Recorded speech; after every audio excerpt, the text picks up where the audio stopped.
Longtime viewers of the channel know that one of my favorite mods to do are metal shell swaps, and over the years we've gotten plenty of them, primarily from the folks over at Boxy Pixel. Well, it looks like they just released a brand new shell for the Game Boy Advance SP. Yep, that's right. In addition to the incredibly popular unhinged SP unibody shell design, Boxy Pixel has finally unveiled a conventional SP shell that flips open and looks simply stunning. Let's take a look.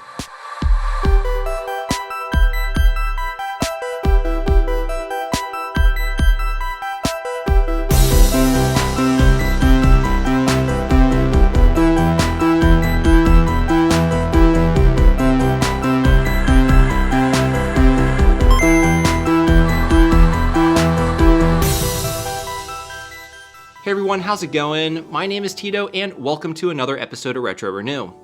Today we'll be taking a look at Boxy Pixel's latest project, and one that I think a lot of us have been waiting for, especially ever since the introduction of the extremely popular unhinged shell for the SP.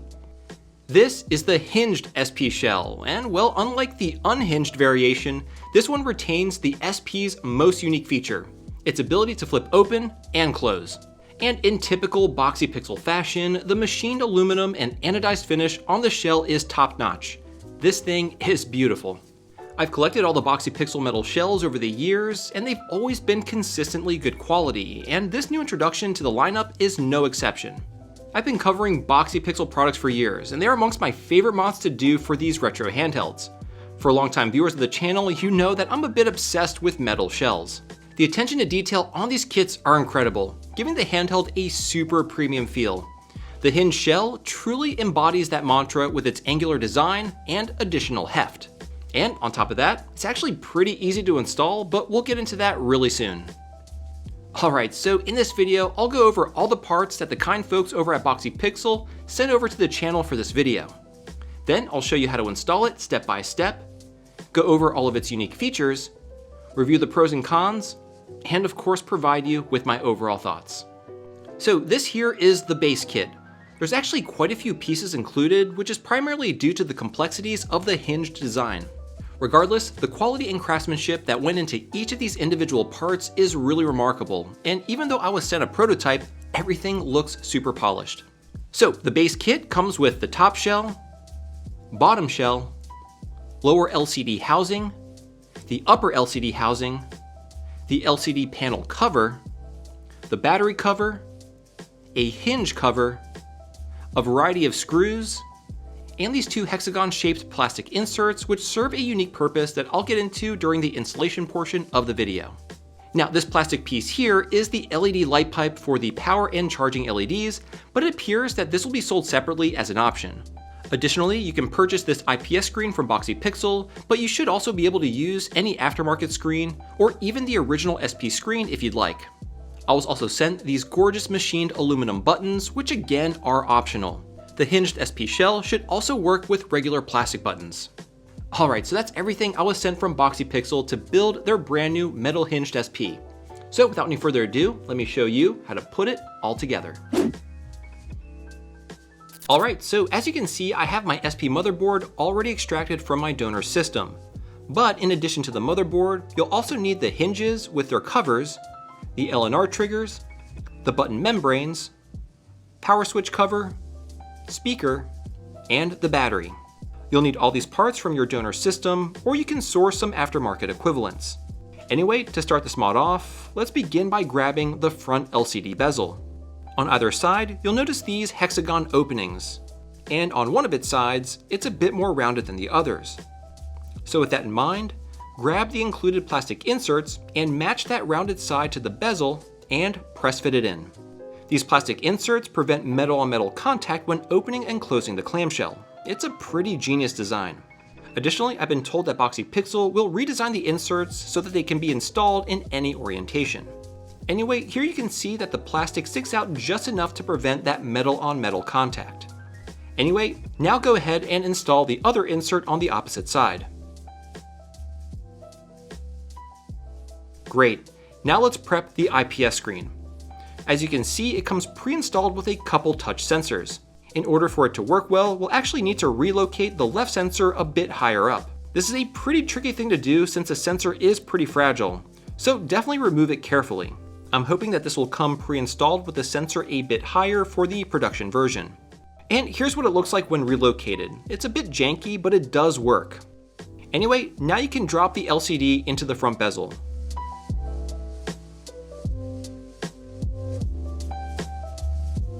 Then pre-roll the ribbon cable as shown, and place the upper LCD housing on top.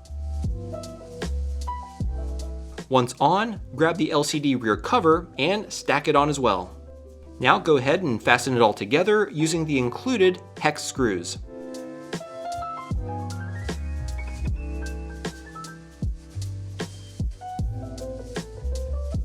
Next, feed the ribbon cable through the narrow opening in the top shell.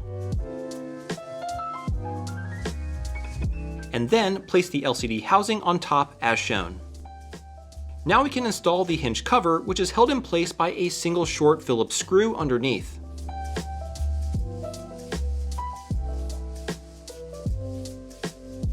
And now for the trickiest part.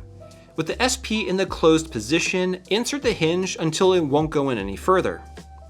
Then open the SP until you're able to fully seat the hinge into place.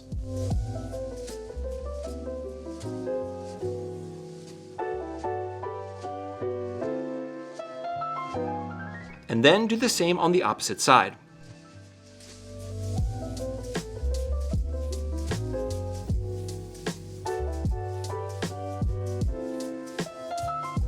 Now check to see if it opens and closes correctly. You want it to have that snap open and snap close action. Nice, looks like the hinges are operating correctly. Next, go ahead and install the small LED light pipe, and then begin populating the buttons, membranes, and speaker.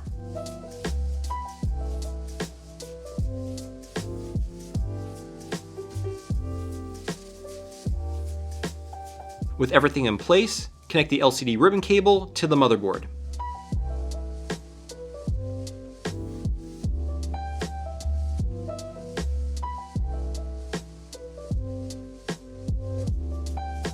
Now we can go ahead and fasten the motherboard to the shell using the short Phillips screws. It's actually held on with 2 screws instead of 3. One here, and one here. Next, drop in the power switch cover, and then install the LNR triggers.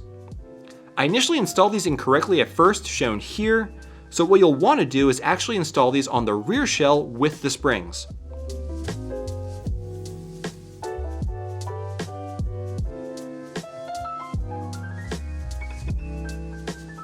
Once everything is in place, we can drop on the rear shell. It may take a bit of finagling, but it should fall into place. You want to make sure that there is no gap between the top and bottom shell before fastening them together. Then go ahead and fasten the rear shell on with the long Phillips screws in each of the 4 corners.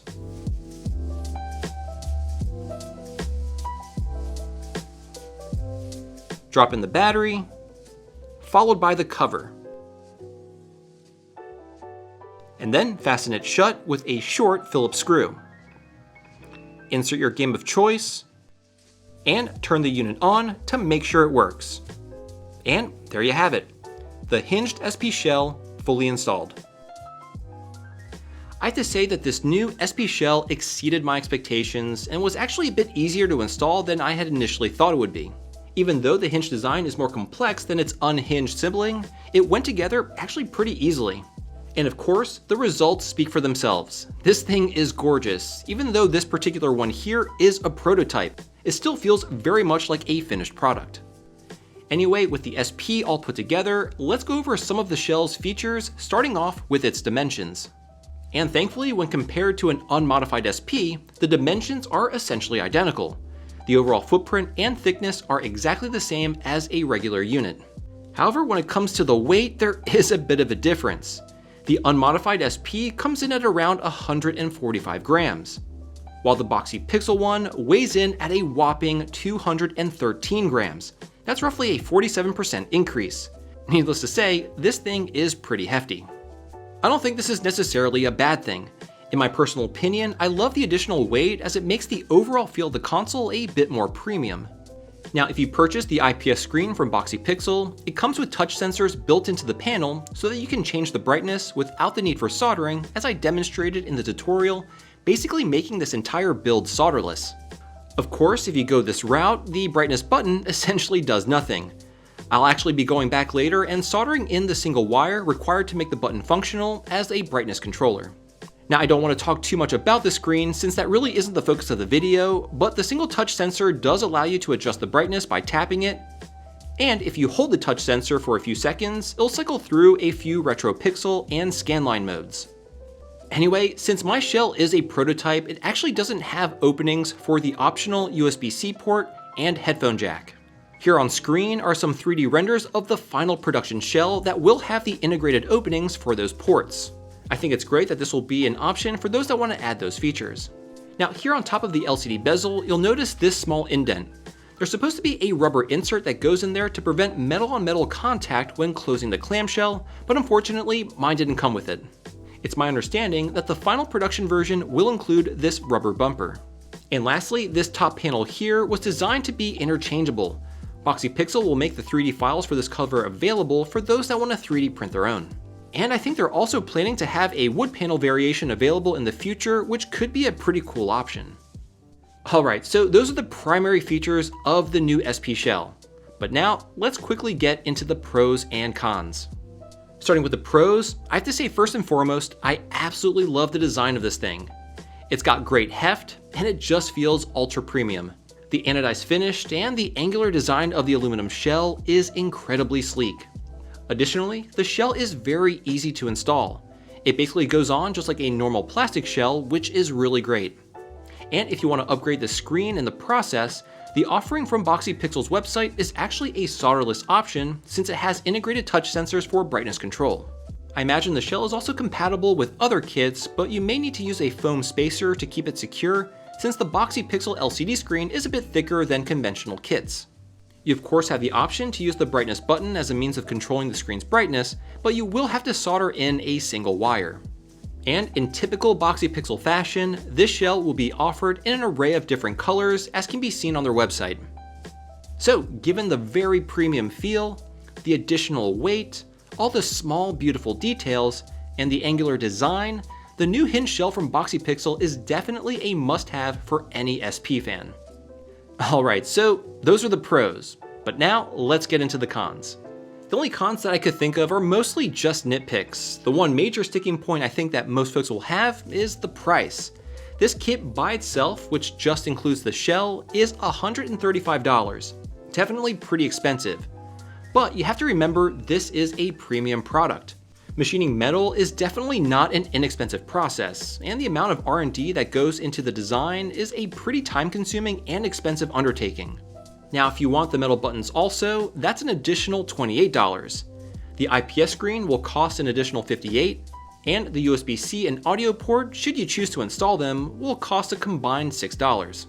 So if you want a fully decked out Hinged SP build, it'll run you roughly $227, not including the donor SP console. Certainly not cheap. Additionally, from what I can tell on the website, it does look like you will need to purchase the LED light pipe separately, which is a bit of a bummer since this is a pretty unique piece that you simply can't transfer over from your donor console. I think this should have been included with the base shell, but that's just me. And if you look carefully, you can actually see the ribbon cable here, which again isn't a huge deal, and Nick actually informed me that this will be addressed in the final production version of the shell, so you won't be able to see it when you buy it. So again, just to reiterate, this is a pre-production prototype shell, and things like the visible ribbon cable, along with other refinements, will be made, making this already awesome shell even better by the time you're able to purchase one. Anyway, the last nitpick, at least for me, are the hinge covers, or should I say, lack thereof. While yes, you can simply reuse the original hinge covers, like the light blue ones that I have here on mine, I think it would be really awesome if Boxy Pixel made some metal ones to go with the kit. I think it would really finish the build off and make for a more cohesive design. So other than that, I have to say that I absolutely love this shell, and it's easily one of the most unique Boxy Pixel shells given the clamshell design. Perhaps now we can soon expect to see something for another Nintendo console. Maybe the DS? Who knows? Well, there you have it. The all-new Hinge shell for the Game Boy Advance SP. a fantastic mod that any fan of the SP should definitely consider. Now, if you enjoyed this video, I have a whole playlist dedicated to metal console shells that you can check out right here. Anyway, thank you all so much for tuning in today, and I'll catch you again next Thursday.